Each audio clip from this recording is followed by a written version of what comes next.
Welcome back to the Tough as Nails podcast.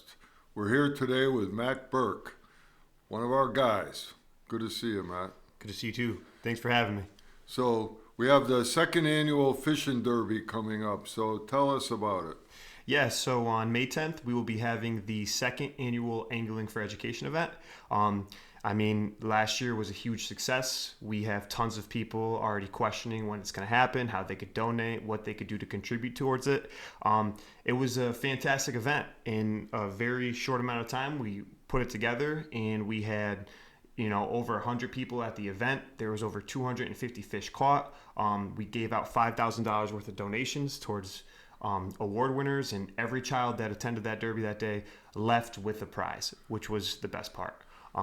So it was a blast. And so to me, the coolest part were those golden trout. So tell us about those.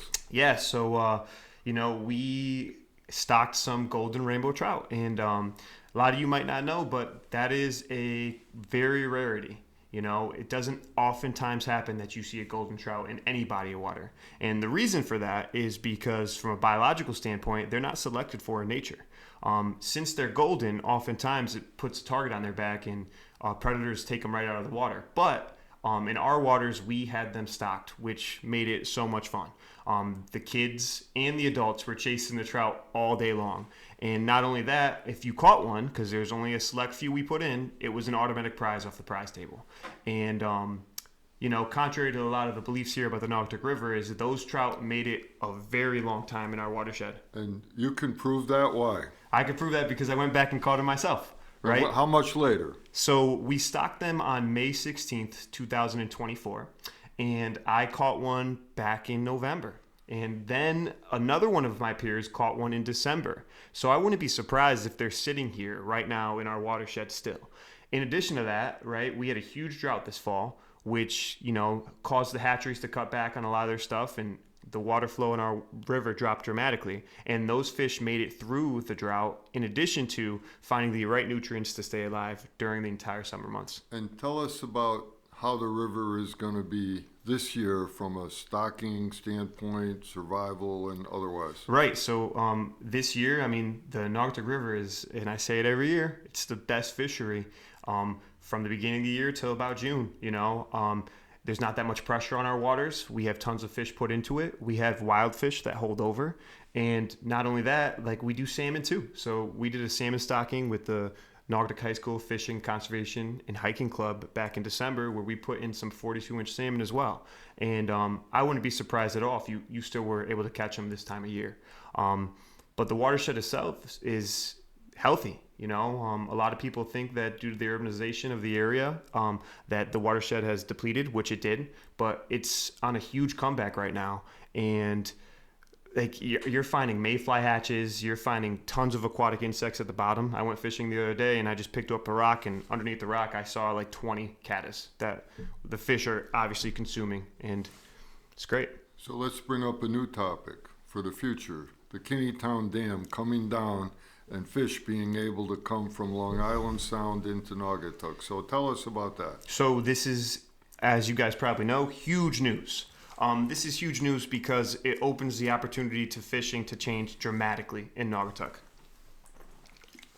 Most importantly, the removal of that dam will allow fish to now travel from the sound up into the Naugatuck River. And we live close enough to the ocean, and our watershed is probably close enough where we could expect stripers to be at Linden Park, and we could expect... You catch them from the Maple Street Bridge, right? Yeah.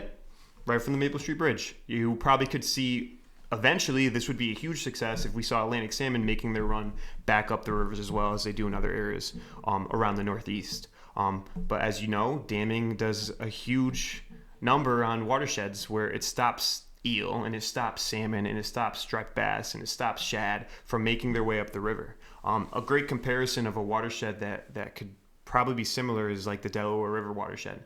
Now, that watershed stretches all the way to New York City, all the way up through Pennsylvania and New York, and they have shad making their way all the way up towards their reservoir up there. They have eel, they have lamprey that you could see, right? They might have some salmon, but that contributes to the ecosystem immensely, where it packs it in with nutrients, and we could expect to see like new birds of prey. We could expect to see fish getting bigger and stronger because they have more to feed on and they have more range to travel to. So For the fishing derby, do you have any tips for the anglers, the beginners, the intermediates, the better fishermen, where to go on our tournament? So in our tournament, we have the stretch that we've opened up from the Rotary Field, Breens Field, all the way up to the Polish American Club. That's the range that we want to open for anglers. Now, knowing fish, right? The big fish, they want to maximize on their nutrients. So they're going to hold down in the areas where they think they could get the most bang for their buck.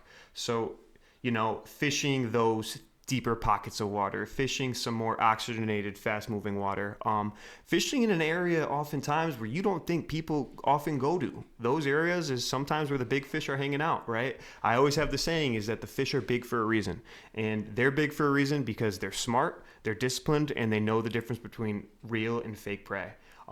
So keeping that in mind, right, we have a huge stretch at Linden, right at where Hot Brook pulls in is a enormous spot where there's tons of huge fish that sit there all year long. We got the a faster moving water section right before you get to the bridge downtown. A big hole right there. They're going to sit in that. We have a deep pocket right at the entrance of Linden Park that's really good. Breens Field is a plethora of fishing opportunity because of the faster moving water that slows down the pockets. Now, if you've walked the river, this section in Naugatuck is loaded with opportunity to fish. So aim for that big, deep water, aim for those faster moving pockets, and you'll likely snag something good.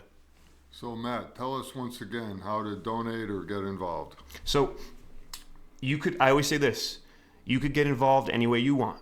You can get involved by showing up. You can get involved by donating a gift to the prize table for the kids. You can get involved with buying a ticket to compete if you're an adult. You can get involved by donating money to the Naugatuck High School Fishing, Hiking, Conservation Club for the stocking. We've had a lot of donors already. We have a lot of people that are excited about it. Matter of fact, this coming Wednesday, we will be doing a fundraiser at McDonald's on Rubber Avenue where we'll have a deal for 2 for $6 on filet of fish, and our club members will be participating in the work environment at McDonald's, and a portion of the money made will be given to the club from 4 to 7 p.m. And let me say this, when you talk about getting involved, anyone who's watching this can see why, as mayor, I'm thrilled that Matt Burke is involved. Matt, thanks for coming. Thanks for having me. Good luck, and go get 'em. We'll try.